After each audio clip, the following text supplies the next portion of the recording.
Mna kwa ng'iyo okang' mokwongo piny luo wantiere kod jatend migawo mochung' ne weche mag omenda. Yes. Koro ng'iyo kata mna ni koro transformation biro bedo mage. Nikech wantiere gi jatend migawo neno ka Nduku kino wiye Nduku. Papen mari. The government is not like that. And the government, wadwaro government magero Kenya. Iwinja.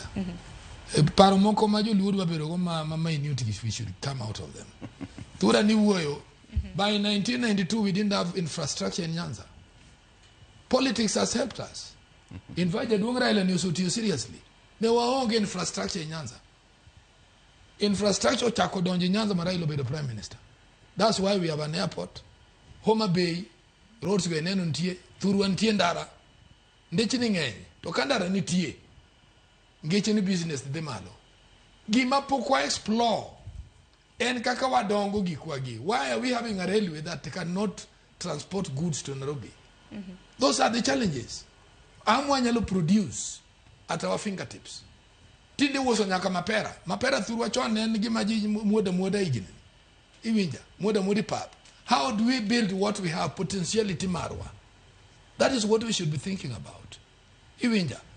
I want to say here, okune government yamade konyowa.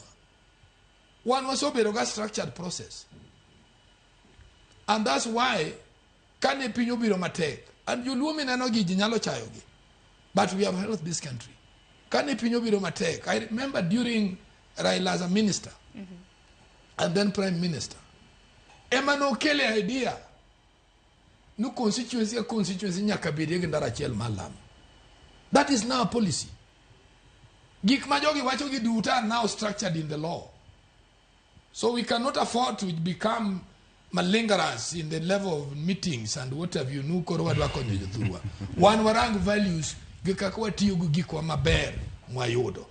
Why is it that ni ngane MP mamorangane Ndindi Nyoro nyalo goyo class tile tok nyal tim thurwa. Those should be the question. NGCDF. Yeah, those should be the question. Why is it no nyalo kelo nyathi secondary school buchiem tok nyati mori thurwa?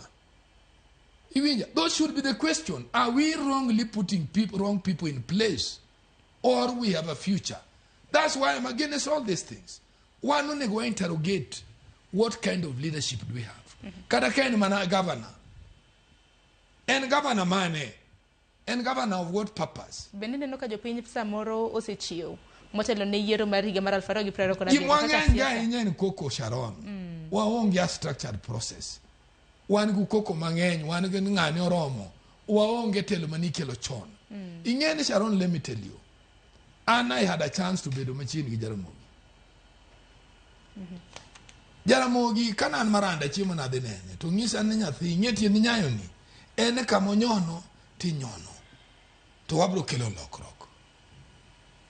Kabiro ma join medical school to Jaramogi chako 1992. A few of our friends kamutingo Tom Kajuang, we went and united and supported the cause. Wadugo watiyo nikech jinyenu wuoyo kama chano pok wakelo dongruok. No. Luwo so kelo dongruok. Ero kama na ina wa na winja na okendo. Ainya nyaka koro